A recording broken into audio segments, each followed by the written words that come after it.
Welcome back to Contemporary Black Voices, where today's topic is, are these rollbacks hurting? How are these rollbacks by Trump affecting the Black community?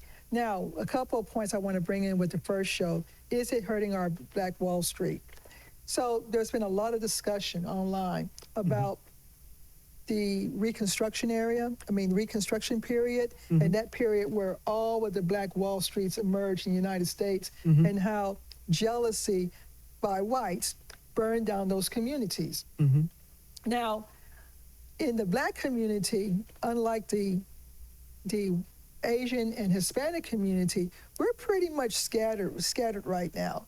But because of all of the benefits that we have received from civil rights and affirmative action, our Black Wall Street is probably more virtual than anything else.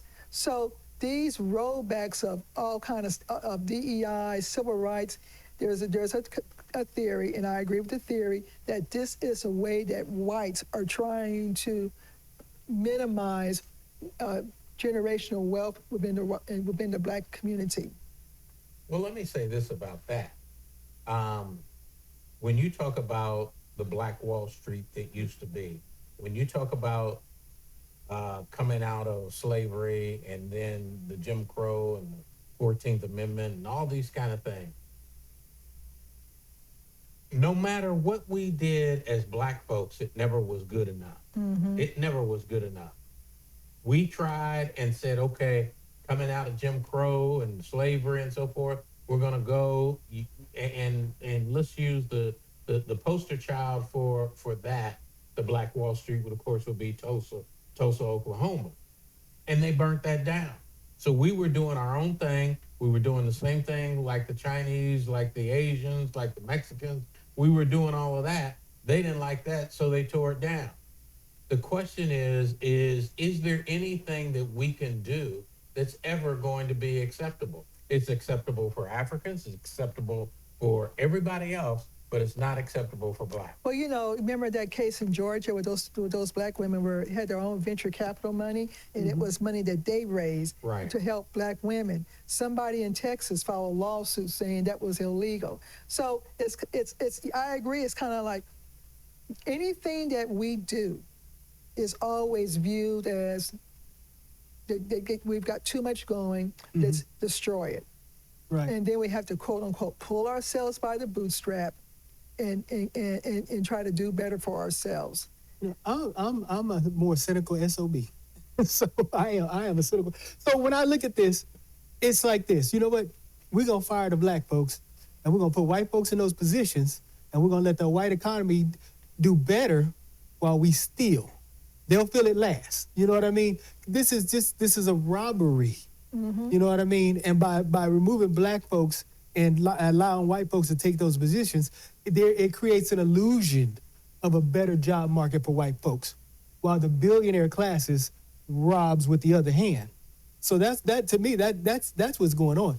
You have to otherize somebody else, and you have to blame other folks. Again, it's the same playbook from Nazi Germany. We're gonna blame the Jews for your trouble, for your economic trouble.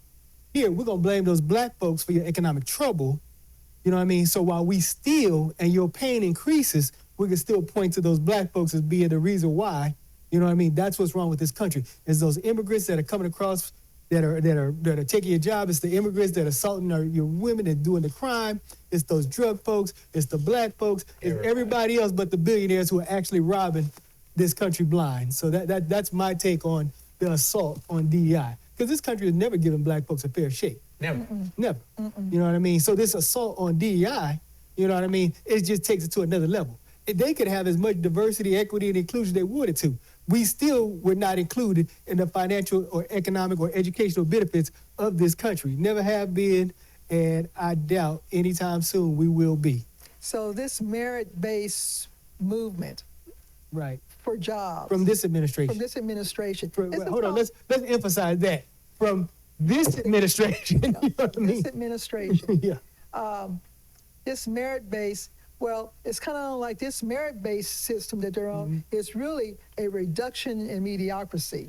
I mean, they had to lower the bar so low so that that person in the White House can get over. They lowered the bar so low to where Hegseth got over. Right. They lowered the bar so low to where, what's her name, Nome, the governor Christy of, Nome, up in wherever she was South at. Dakota, I think. They She lowered is the now, bar to Homeland she can Security. get over. Now, when a black person is involved, that bar is not only raised, it may be raised 3 units down. We have to be better. Oh, yeah. When it's a black person, look, Obama, the biggest scandal Obama had was he wore a tan suit. You know what I mean? That's it. The bar for us, we have to have a damn rocket pack to jump over the damn bar. You know what I mean? That's how high they raise the bar for us. But for them, you could be a criminal. You could be accused of 27 times of sexual assault. You got 40-something convictions. You could be a Russian spy and become in charge of Homeland Security. I mean, you be put in charge of all the intelligence agencies. Even when, I know the military is funny about tattoos, but Hegseth's body is just a work of art of anti-supremacy. White supremacy. So, But let's touch on that. the bar has been lowered. So much so that his own commanders, his own unit, warned the federal government about him. It was his own people. It was the military, his own guard units, and the people he served with that said, "Hey, man, this dude's a white supremacist." If you got people in the guard who is a bastion of white supremacy saying, "Now that's a white supremacist," you know what I mean? That's like David Duke calling somebody white supremacy. Yeah. You know, like he's a little too white supremacist for even us. You know what I mean? Right. And so no, it was his own folks that sounded the alarm on this guy, and now this guy is in charge of the Department of Defense. What's her name? Tulsi Gabbard. The Russian spy who's now in charge of all the intelligence Again, agencies. that bar mediocrity is not even lowered. It's just laying on the ground. Yeah, it's like, hey, I mean, there's reports that the Russians were cheering when they heard about this. They finally did something that they couldn't do through the entire Cold War. They put a damn Russian spy in charge of the U.S. intelligence agencies. Oh, you really believe she's a Russian spy? Oh yeah, I She's a think so. Russian spy. Yeah. She's 100% a Russian. Gabbard? She's a Russian asset, without any doubt. She's a Russian asset. Yes. Say it ain't so. Yes, I believe She's a it. Russian asset. Because she went over. Where did she go overseas? Syria.